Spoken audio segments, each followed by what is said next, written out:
Topics that we're going to cover today for cardiovascular problems will be food, immune system, the nervous system, and lastly, genetics.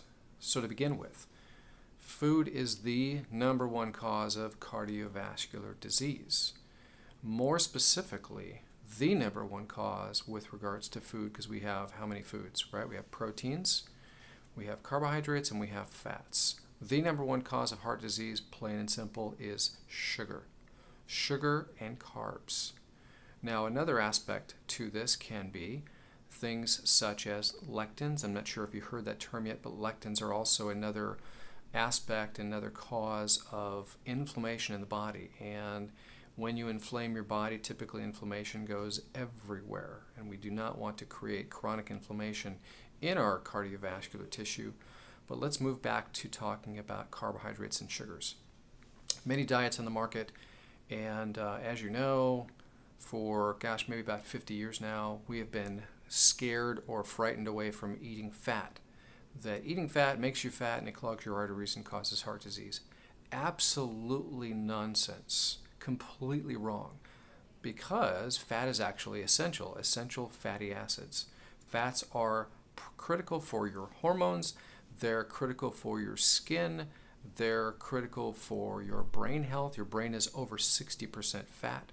So sugar, carbohydrates, the number one cause. Because what's the problem today health-wise in America?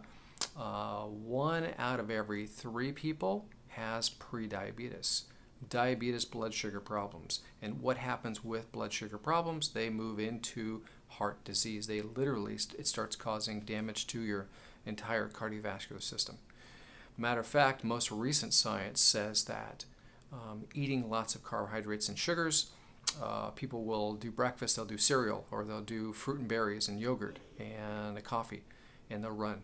So huge shifts in blood sugar, and literally pre-diabetes that's not diagnosed as diabetes causes the same damage that occurs when you're diabetic to your cardiovascular tissue, just like diabetes does. So blood sugar is a major issue. So if you want things to do as far as diet, definitely make sure it's extremely low carb. The lower carb you can go, the better. This is a great rule of thumb to remember. The lower you can keep your blood sugar, your insulin, and your cortisol, the slower you're going to wear out your body from inside out. Okay? Blood sugar, foundational problem for heart disease, plain and simple. The next cause of cardiovascular problems would be immune system. Not as common, but you can have an autoimmune response against your heart tissue. You've probably heard of heart valves being damaged because of your immune system. So that's another aspect of cardiovascular damage. It's not as common, it's pretty rare, but it still occurs. Another point that I'd like to make about your immune system is that sometimes we go to the dentist, and if you've noticed that the dentist, if you've had any significant dental work done, they typically will give you antibiotics. And antibiotics are designed to kill certain types of bacteria that are in your mouth. And the reason that that's so essential is because those same bacteria have a predilection for attacking and damaging your heart valve tissue. So, kind of a problem. So, immune system, bugs attacking your heart tissue from your from your oral region. So to speak about the genetic causes of heart disease, I'd like to first off speak about the genetic causes for all disease. Genetics play about a 5% role in your health. 1%, however, are defects, things that you would have known about since you were a child, holes in your heart, things, just missing pieces of your DNA.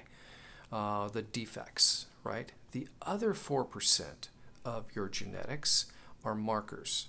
And markers mean that you're sensitive to getting various different problems and conditions. Now, what controls the expression of those genetics? It's completely controlled by lifestyle factors, which means that 99% of every illness and disease process that you can run into is actually caused by your lifestyle habits, therefore can be controlled by your lifestyle habits. So you can keep the switches flipped off so you don't get illness, or you can flip the switches on by having poor or bad lifestyle habits. So that's the genetic side.